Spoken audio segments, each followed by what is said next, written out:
What's up, witches? It's the Lunar Priest, and today we are going to be talking about Venus placements. So before we do that, I wanted to ask if you'll please like and subscribe. It really helps me to continue making content.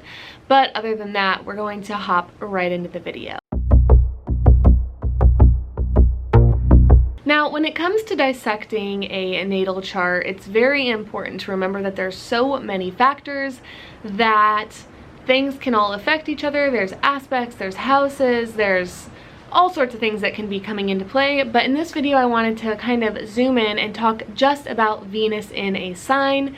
Again, looking to the house and other aspects about your Venus placement will give you another lens to look at things through. But as far as this video goes, we're going to take a look at some of the ways that your Venus placement might come into play. And you can skip ahead to your specific sign down in the description box. I'll have them timestamped so that you can listen to different ones. And of course, if anything in this video doesn't resonate, just leave what doesn't work for you, take what does, and with that, we're gonna hop right on in. So Venus in Aries is a very quick to respond, quick to fall in love, quick to understand, quick to notice, quick to feel type of sign, because Aries is the first house. It's very like bam, bam, bam, I know what I want, I'm conquering. We might be attracted to people who are more muscular in a way. They might be more involved in their body. There might be people who naturally excel at things, naturally quickly catch on to things. Because Aries is a very Martian type of sign, it's almost like we're attracted to people who have some level of dominance about them. And whether that dominance shows up in a somatic way or a like just, it can show up in many ways. So it doesn't necessarily mean we like people who are bodybuilders, but it could mean that.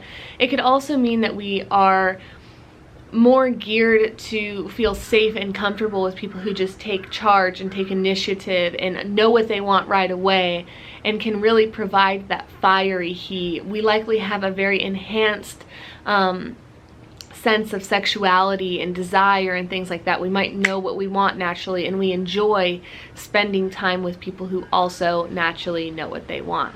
Headstrongness and kind of having people that are a little bit flighty, finicky, or hard to capture can kind of be a downside of this, because Aries are just so like straight to the point, straightforward, that we might clash sometimes with someone because we thought that, you know, they were sure about something and then they back out, or that things fizzle out quickly. Venus in Taurus is very much a benefic placement because Taurus is ruled by Venus. So it's this naturally loving, we're more comfortable in relationship. We might be more comfortable when we feel safe with someone, when we feel at home with someone. We want to share the nest, we want to share finances, or that can be kind of a gesture of love, is sharing sort of those types of things. Material gifts and literal pleasure should be shared a little bit extra for people with a Venus in Taurus placement.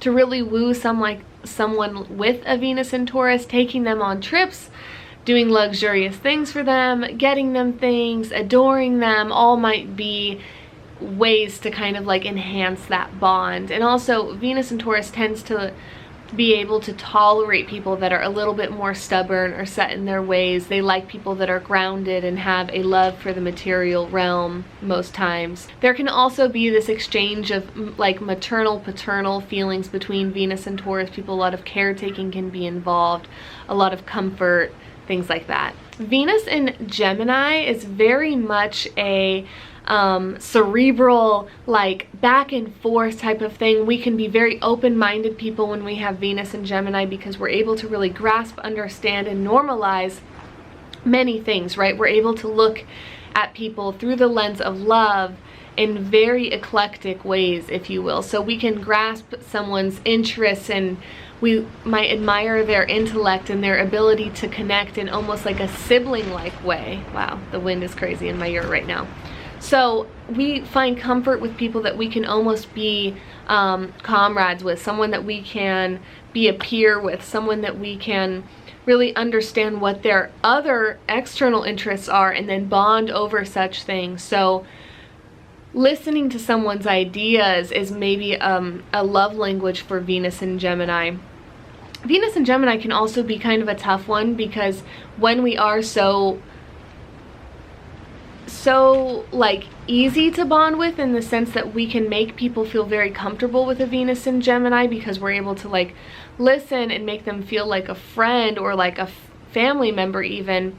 And then we might need a lot of space, and we might need that communication distance. Sometimes it can be kind of a finicky, harder to master placement. Moving on to Venus in Cancer, this is a pretty well-suited placement to have. It can mean that we want very deep, intuitive bonds. We're likely to form partnerships with people that can almost feel like, you know, such a collaboration of love, of home, of caretaking, of psychic communication. There's a lot of depth to the Venus in Cancer placement. Really taking the time to understand one another is kind of a love language. Really taking time to make the space comfortable. Moving in together is a big one, because the 4th house, the house of Cancer, rules the nest and the home and the mother. So it's almost like that mother bird energy can come in. It's kind of like you are more geared toward partnership that allow you to feel like, I want to settle and feel comfortable in this space and feel validated and feel like someone's really paying attention to me, and I want to do the same in return. I'm very sensitive to their needs. I might adjust before they even ask me to adjust, to make sure that they feel comfortable or they feel safe or seen or supported in the relationship. Venus in Cancer often likes things just to be very close and tight-knit and non-hidden, because it is such a highly emotional placement, and the shadow of that can be that so much emotions and so much closeness can sometimes get overbearing, and then you need to take time away, or you're taking things way too personal, because it's like, okay, whoa, it all got really intense really quickly. I'm not sure if I'm seeing things correctly, or just like making up stories in my mind, or I have this dialogue I'm following, so now I'm going to need a little bit of time to adjust. And that loneliness, or that time to adjust, can be very uncomfortable for the Venus in Cancer, because it's like, wait, this isn't my love language. Time apart is not my love language, right? So it can be kind of a tough one to master, though it is so beautiful and rich when it's going well. So Venus in Leo is kind of an above and beyond type of experience, and when it comes to relationship, especially doing things that are very like, you know, you are the center of my universe, you are something that I want to do this for, I want to go above and beyond for you. It can be very endearing to a Venus in Leo. Venus in Leos probably want their love to be external, to be seen, to be honored, to be loved, to be something that people are inspired by. Making someone with a Venus in Leo feel like they are inspiring, like they are beautiful, like you really recognize that they have great heartfelt intentions, can be really a good way to bond with them, because that sun energy likes to feel seen, it likes to feel like it's providing, it likes to feel like it's warming. Also, bonding over like performing arts and art in general and children can also be a great Venus in Leo thing, because it's almost like, wow, I feel really seen for my efforts, I feel really seen for my passions by this person, and that can win over a Venus in Leo. Sometimes Venus in Leos may make us feel a little bit bulldozed, or we could also easily bulldoze a Venus in Leo, because when they're trying to shine, it's an important moment for them to have the floor. Venus in Virgo is very likely to be a very grounding, loving kind of sign. It's kind of like we really can understand, dive deep, and get an accurate sense of other people. And we want people to do the same, and we want to constantly be making strides upwards. We want to see real hard results in other people as well as ourselves if we're interacting with them. Savior complex can sometimes borderline into the Venus Virgo space, because it's like we want to do things right, we want to help other people do things right. The 6th house, the house of Virgo, rules health, so it's like, I'm gonna save you, I'm gonna help you, I'm gonna get you up there, I'm gonna do these things to benefit you, and I want you to do the same back. So sometimes that codependency or that savior complex could come into play, and we might take things a little bit too seriously. But other than that, there is this profound ability to trust in the Venus and Virgo placement. There's this ability to really understand and see things realistically, and to help one another get an idea of, okay, this is where you're at, this is where you're trying to go, let me help you, let me put things into perspective for you. You can trust them to give you an honest answer or honest feedback on something that you might be inquiring about. And then also bonding with Venus and Virgo placements over things like health or goals, or encouraging them to go in the direction that they feel called to go in, and really seeing and supporting and not making them feel boring or mundane for those things is important. Venus in Libra is a very well suited placement because Libra is ruled by Venus, so that space can be very lovey-dovey. I mean, Libra rules the 7th house, and the 7th house rules business and love relationships, so, or partnerships. So lots of partnership may happen in a Venus and Libra placement. There could be all sorts of bonds or contracts or things kind of unifying each other. We may feel like we're able to get very close to people, but again, that love may not always be so well thought out or so sustainable. So the heartbreak factor can also come into play a lot there, because it's like, wow, I got so close and tight knit, and I just let, you know, my arms stay open, my heart stay open, and then that split hurt a little bit extra because it wasn't actually in alignment for as long as I had hoped it would be. But other than that, it does have this ability to form partnerships and bonds like no other sign, because there is this sense of, okay, we're going to keep things mostly balanced, right, Libra? We're going to keep things going smoothly so that I can prioritize that love, so that I can prioritize that partnership, that relationship. It can feel like, you know, I truly am centered in the Venus and Libra's vision, because they are honoring that sense of love and communication and partnership so much.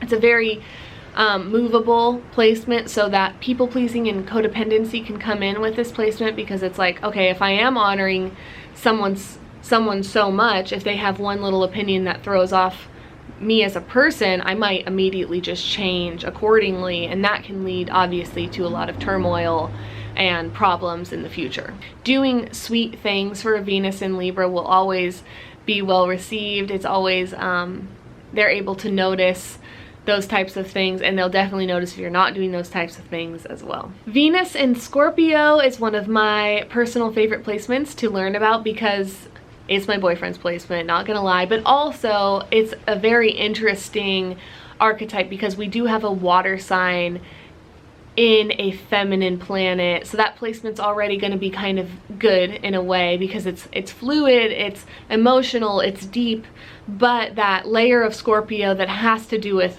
predator prey, obsession, sexuality, taboo, and hidden really spices up a Venus placement, because they are likely to not let you in on everything that they're feeling or everything that they're thinking. So these people are naturally kind of mysterious. The Venus and Scorpio archetype is very much like deep and intrinsic, and all of these things can be shared, but it's kind of on their own accord. They might let you in on things, you know, whenever they feel like it. And you can make a Venus and Scorpio person feel some type of way by diving into their depths and asking them stimulating questions, or taking an interest in their niche interest, right? Like they might have a taboo thing, or a heightened sexuality, or a heightened something that they don't let everybody see. That inner freak is always there in the Venus and Scorpio in some capacity. It's not necessarily like a romantic thing. It can be in other interests, and making them feel seen, supported, and like you're interested and fascinated and maybe even obsessed is a native thing for them. They're like, wow, okay, if I can trust you and you like that, and I can confide and share this and explore this with you, and you encourage me to do that, that can be a great way to woo a Venus in Scorpio. Venus in Sagittarius is a really fun placement because Sagittarians obviously are into the exploration, the advancement, the achievement of expansion, right? That Jupiter energy is present with Sagittarius, so it's like, let's share riches, let's collaborate, let's take like a crazy journey together. Let's go on a medicine journey. Let's take psychedelics. Let's explore this zone. It's like there's so much to explore literally with a Venus in Sagittarius that it almost can seem mundane, or we might not understand that, wow, there's so much that we can bond over there. So Venus in Sagittarius may be wild and fiery and hard to follow and like be on their own thing, and it can be a little much for someone who's like just trying to stay centered or whatever. But if you can follow suit, you'll end up learning a lot with a Venus in Sagittarius. There's also a likelihood of things being wild and fun and chaotic and rebellious even. And to woo a Venus in Sagittarius type of person, or to interact with them, just kind of going with the flow and expressing your own wildness or giving them something to explore can also come in handy. Venus in Capricorn is a very benefic placement, I would say, because Capricorn is natively an earth feminine sign, but it does have this very structured, grounded sense about it. So the relationships that a Venus in Capricorn can create, both friendship-wise, business-wise, and romantically, will probably benefit you in the public eye in some way, because Capricorn does rule the 10th house, and the 10th house is like finances, public status, career, our ability to climb. So teaming up in some capacity, friendship, whatever, with a Venus and Capricorn person, they're a really good resource to look to and someone to get advice from, and honoring their advice and taking it and showing results and progress and doing the same in return. Exchanging that sort of interaction with a Venus and Capricorn can be a really good way to bond with them. They want to feel valued, they want to see the results of their value, and they want you to do the same for them ultimately. Loving the simple things, cultivating something long term can be a great way and a strong suit for a Venus and Capricorn to form a bond. Like literally gardening or owning land or working towards something together. Venus in Aquarius, or my sign, is a definitely kind of malefic placement, because it is a masculine, feminine, two archetypes coming together. Aquarius ruling the 11th house is all about society, like societal evolution at large, friendship, acquaintances, earned wealth. Like it's all about like kind of earning things, and it's very logical. The air sign kind of being this very flighty, not so emotionally like invested placement.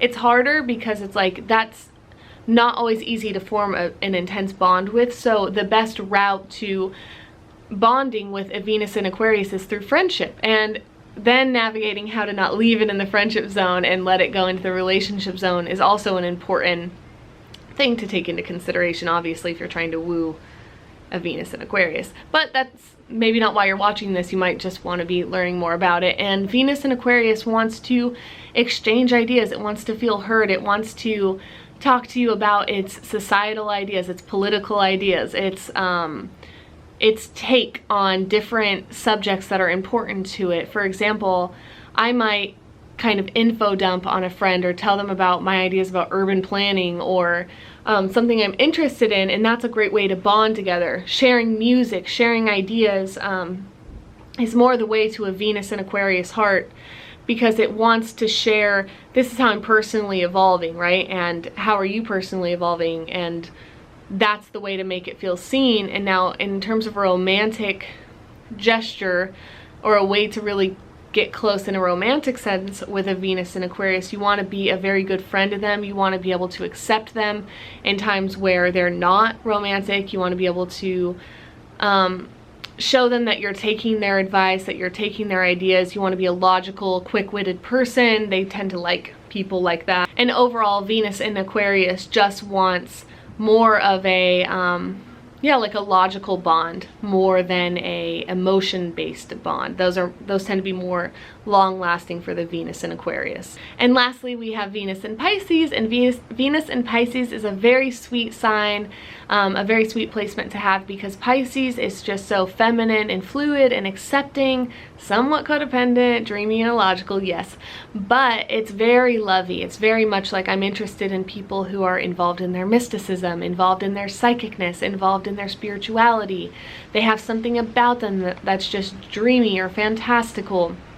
Maybe they write stories or poetry, like those types of things captivate a Venus in Pisces, when you can feel validated for those aspects of yourself and also maybe learn and grow and collaborate with someone who has similar attributes about them, something that pertains to the spirit or what they make of all this, or their abstract perception on things, their spirituality, again, their ability to have new ideas and relay them to you in a beautiful way.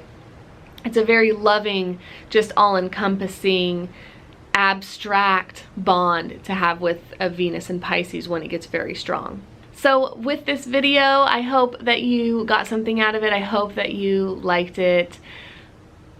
I want to keep making these types of videos, and if you do like it, please like and subscribe one more time. Woo! Okay, and I'll see you in the next video, but in the meantime, if you want to learn about astrology, I do have a course all about this type of stuff, and it'll be linked down below. So I'll see you in the next one. Bye!